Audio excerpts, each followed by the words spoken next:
Hello बच्चों, let's read the question. The question says the finches of Galapagos Island provide an evidence in favor of embryological evidences, biogeographical evidences, paleontological evidences या special creation. ठीक है, तो हमें ये बोला गया है कि फिंचेस ऑफ गैलापेगोस आइलैंड जो है वो क्या प्रोवाइड करती हैं या कैसा बेसिकली कैसा एविडेंस प्रोवाइड करती हैं इवोल्यूशन का। ठीक है, सो अगर हम देखें कि डार्विन की जो फिंचेस थी या गैलापेगोस आइलैंड पे जो फिंचेस थी, मान लेते हैं कि ये हमारा गैलापेगोस आइलैंड है। अब गैलापेगोस आइलैंड एक आइलैंड नहीं था, बहुत सारे छोटे छोटे आइलैंड से मिलके बना हुआ था। तो मान लेते हैं कि ये इस तरीके से छोटे छोटे आइलैंड्स यहाँ पे प्रेजेंट है। ठीक है, ये इस तरीके से कुछ कुछ आइलैंड्स यहाँ पे प्रेजेंट है और इस पूरे टोटल को हम गैलापेगोस आइलैंड कह रहे हैं। अब यहाँ पे जो ऐसा बोला जाता है कि ये जो बेसिकली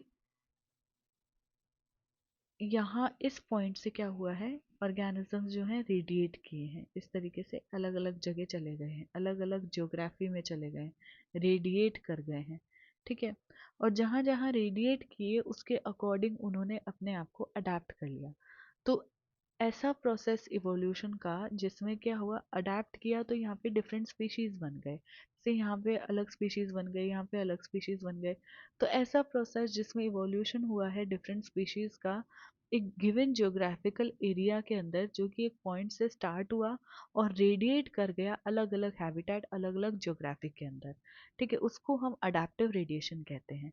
तो ये बेसिकली क्या बताता है, बायो जियोग्राफिकल एविडेंस है ये इवोल्यूशन का। ठीक है, सो एम्ब्रियोलॉजिकल एविडेंस नहीं है, बायोजियोग्राफिकल एविडेंस है, सेकंड करेक्ट चला जाएगा। पेलियंटोलॉजिकल एविडेंस भी नहीं है ये, और स्पेशल क्रिएशन भी नहीं है ये।